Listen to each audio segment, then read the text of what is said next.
আমাদের মাননীয় আইনমন্ত্রী বক্তব্য রাখেন একরকম, কিন্তু তার পাশাপাশি মাননীয় স্বরাষ্ট্রমন্ত্রীর বক্তব্যটা একটা বৈপরীত্য দেখা যাচ্ছে। যে আইনমন্ত্রী মহোদয়ের বক্তব্যটা আমরা সবাই অ্যাকসেপ্ট করতে পারি, কিন্তু আমাদের মাননীয় স্বরাষ্ট্রমন্ত্রী মহোদয় যেই বক্তব্যটা রাখেন এটা দুইজনের মধ্যে ভিন্নতা দেখা যাচ্ছে।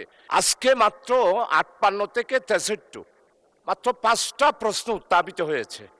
আজকে আমাদের প্রায় ৭-৮ জন মেম্বার আমরা মনে করেছিলাম যে আপনি আস্তে আস্তে একটাতে যদি ২ মিনিট করেও হয় তাহলে ১ ঘন্টার মধ্যে প্রায় ২০টা না প্রায় ২৫টা পর্যন্ত প্রশ্ন উত্তর কাল চলতে পারে।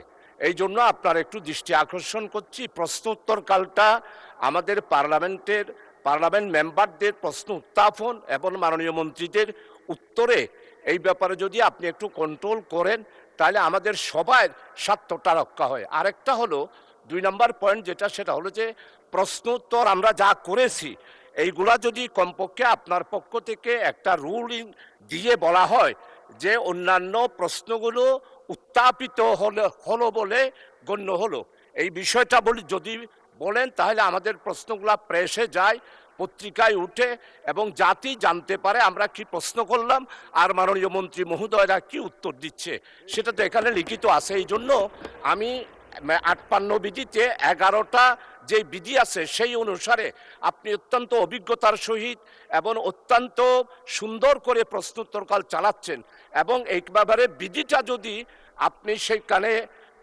আমার মনে হয় এই বিধির যদি ফলো করেন তাহলে আরও অনেক বেশি প্রশ্ন আমরা উত্তরকালীন উত্তরও পাবো, তারপরে আমাদের এই সব মেম্বারদের আমার অধিকারটা রক্ষা হবে।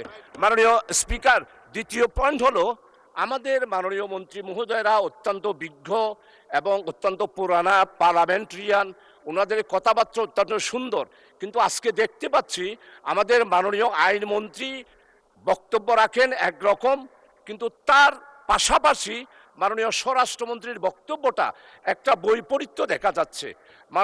মাননীয় স্পিকার মহোদয়, আপনার কাছে আমি সবিনয়ে অনুরোধ করব, যেটা আইনমন্ত্রী জবাব দেবেন সেটা আইনমন্ত্রী দিলেই ভালো হয়। আমার কাছে মনে হচ্ছে আইনমন্ত্রী মহোদয়ের বক্তব্যটা আমরা সবাই অ্যাকসেপ্ট করতে পারি, কিন্তু আমাদের মাননীয় স্বরাষ্ট্রমন্ত্রী মহোদয় যেই বক্তব্যটা রাখেন এটা দুইজনের মধ্যে ভিন্নতা দেখা যাচ্ছে। এই জন্য আমি আপনার একটা রুলিং দাবি করছি, মাননীয় মন্ত্রী মহোদয়কে রিলিভেন্ট অনুসারেই আপনি পারমিশন দিলে ভালো হয়। মাননীয় স্পিকার, আপনাকে অসংখ্য ধন্যবাদ, আপনি আমার এই পয়েন্ট অফ অর্ডার আমাকে সময় দিয়েছেন। Thank you very much. ধন্যবাদ মাননীয় সদস্য। বিষয়টি হলো প্রশ্নোত্তর পূর্ব আমাদের সময় থাকে ১ ঘন্টা। এখন অনেক সময় দেখা যায় মাননীয় সংসদ সদস্য যারা আছেন প্রশ্ন করার পরে যখন মাননীয় মন্ত্রী উত্তর দেন, উত্তরটা সরাসরি না নিয়ে অনেক ইরিলিভেন্ট প্রসঙ্গ নিয়ে আসেন সম্পূরক প্রশ্নে। তারপরে যখন অন্য একজনকে সম্পূরক প্রশ্ন করার অনুমতি দেয়া হয় তিনিও তখন দেখা যায় ওই মূল প্রশ্ন থেকে এড়িয়ে অনেক ইরিলিভেন্ট স্টেটমেন্ট দেয়া হয়, যে কারণে সময় ক্ষেপণ হয়।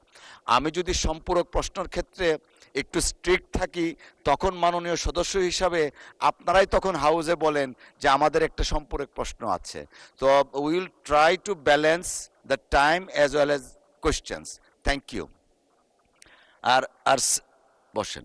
আর সেকেন্ড যে কোয়েশ্চেনটা তুলেছেন আমার মনে হয় এটা ট্রেজারি বেঞ্চে যারা আছেন তারা সদয়ভাবে বিবেচনা করে তারা সেইভাবেই কার্যকর পদক্ষেপ নেবেন। অসংখ্য ধন্যবাদ।